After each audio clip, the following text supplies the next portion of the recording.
About a month ago, I stumbled onto a video titled Day 35, War in Ukraine. This video was a part of a catalog of videos created by a Ukrainian soldier gone by the name Operator Starsky. In his videos, Starsky describes what happens to him and what was happening in the war. What made this particular video stand out more than anything else on the Ukraine war is a website that he linked in his video. Starsky explained how the website captured every photo and video of Russian POWs and also the photos of the dead. Prior to finding this video, most of the most gruesome and violent content I had seen on the war were on Instagram, news websites, and sketchy live leak websites. Once opening the site, I was instantly shown hundreds of photos and videos of dead Russian soldiers. I didn't know if it was out of curiosity or out of disbelief, but I couldn't stop scrolling. Before finding this, I merely saw the footage of Ukrainian and Russian soldiers on TV to be momentarily and didn't think about them being real or how they might have died. I think for many, people see war in numbers.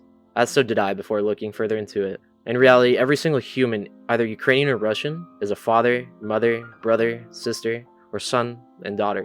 Every single digit that is presented in the final tally has a life, a family, friends, a dog, but every single one of them dead.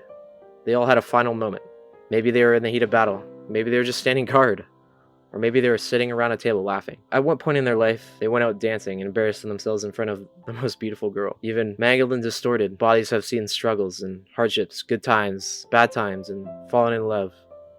But their life was cut short, not because of the soldier that fired an artillery shell, nor by the trigger pull of their rifle, but because of the almighty leaders that dragged them and their nations into purposeless conflict. I wish I didn't find that video. I wish it had never been made. I wish that soldier had never had to fight, never had to catalog his day-to-day experience of pointless war. I wish that this planet and its species could just learn how to be peaceful and less selfish to each other. When arguing with my dad about the war, he said we should stay out of it because we don't live near it. To me, this is the most selfish thing I think he's ever said. To think we pulled the straw to live in a nation such as Canada or the United States, and we should not interfere with war far away, it's just selfish. Instead of thinking in the borders of a nation and for a nation, the world should be thinking about everybody. If we don't think about the problems going on around the world, they'll eventually catch up to us. Is it now not a problem for Europe because an issue is happening in the Americas? No, we define each other too much on our borders and what borders we come from.